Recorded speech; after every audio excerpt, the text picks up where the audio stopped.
একটু তাকায় দেখেন, পুলিশের নামে এখন নতুন করে লিস্ট হচ্ছে। কত চরিত্রবান, যেই চরিত্রবান লোকেরা বলছিল দুর্নীতির ক্ষেত্রে আমাদের কোনো আপোষ নাই, এখন তাকায় দেখা গেছে তাদের ব্যাংক অ্যাকাউন্টে শত শত কোটি টাকা। ঠিক, আরেকটু আসতে পারে। এরপরে তাদের একটার পর একটা ভিডিও ফাঁস হচ্ছে, বিভিন্ন নারীদের সাথে কথোপকথনের ভিডিও। বয়স হয়ে গেছে, রিটায়ারমেন্টে গেছে, এখন চুরি ধরা পড়তেছে।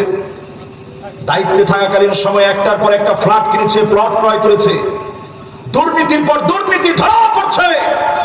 এইরকম লোকগুলা বুড়া হলেও এরা চরিত্রবান না হওয়ার কারণে এরা আল্লাহর দুশমন। ঠিক কিনা বলেন? কথা কি আপনারা একটু কষ্ট পেয়েছেন? তাহলে বলেন তো, এক নাম্বার আল্লাহ তাকাবে না কাদের দিকে? আমি কি জালেমের কথা বলিস?